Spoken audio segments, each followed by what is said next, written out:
everybody. Welcome back to Super Science Shorts. I'm Jacob. I'm Adam.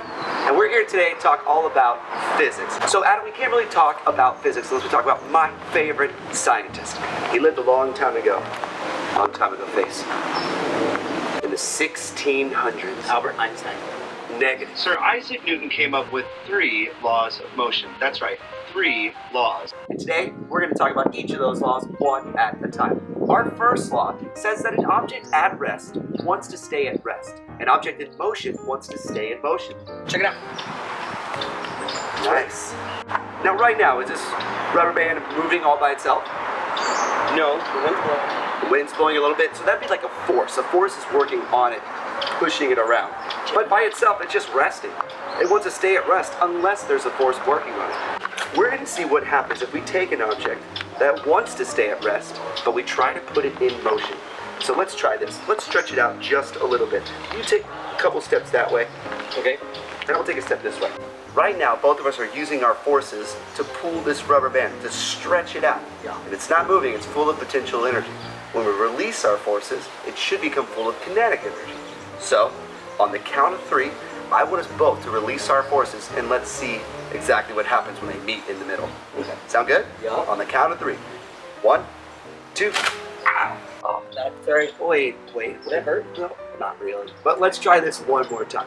Let's really stretch it out. Go all the way up there. Okay. Here we go. And we release our forces at the same time. Okay, On got the it. count of 3. Count of 3. 1, 2. Oh boy. You said on 3. That went on 3. You knew what I was talking about. Oh, You okay? I'm good. I think we did a good job. What do you think? I think it's awesome. Let's go to our second law. Cool. Great.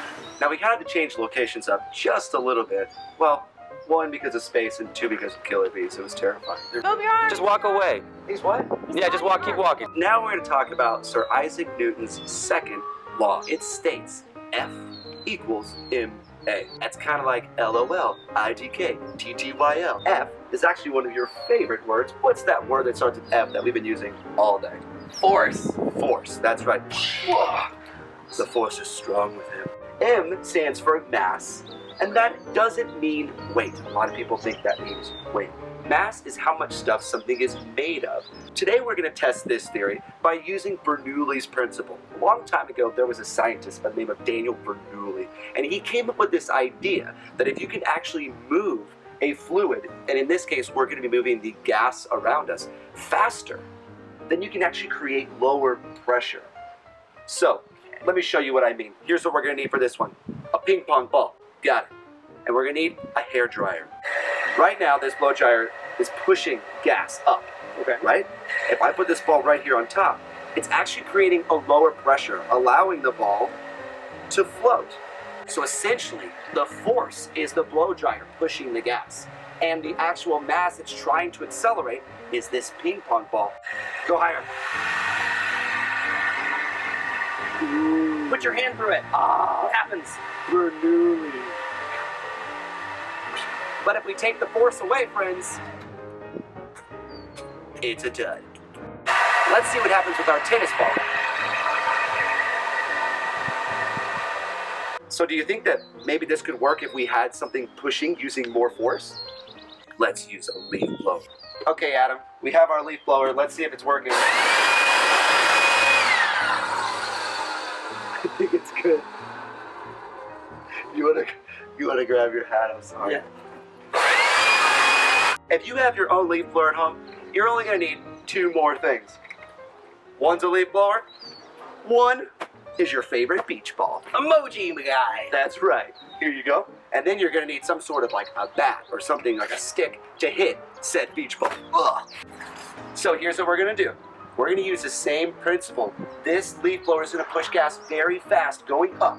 And then we're gonna put our beach ball on top and we're gonna see if we can make a home run. You wanna be the batter? Sure. Is there like a high, medium, low?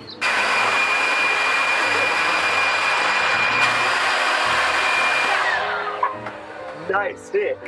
What about that tennis ball?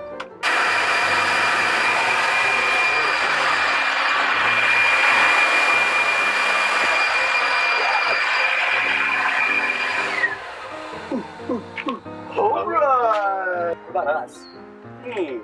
I guess if we were trying to be the ball, we would need something to blow with a lot of force. Let's go.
All right, friends, it's time for our last experiment of the day.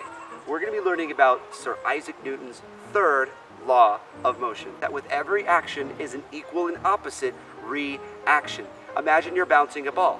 If you bounce a ball really light on the ground, it's going to come back really light. If you throw it really hard, it's going to come back just as hard because it's going to be equal and opposite. Now, I have a really cool way to show how this law can work in action. And it's gonna help me get revenge on Adam. Get ready, Adam. Let's do this. Here's what we got. We have a water balloon launcher. Thanks for being here, Matt. Thanks for being here, Dee. Of course. Appreciate it. Now, what we're gonna do is we're gonna take a water balloon, put it right here in the pouch.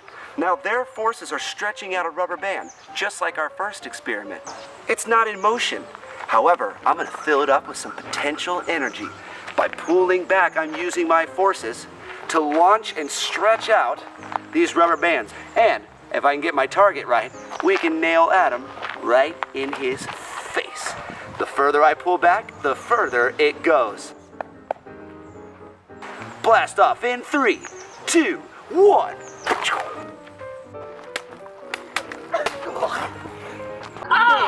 High five! Yeah, awesome job.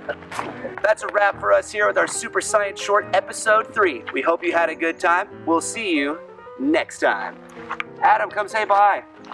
Bye, guys. Thanks for tuning in. See ya. Is that good? Bye. Is that good for you? Awesome. I'm so Let's do Feels great. Cut. That's a wrap.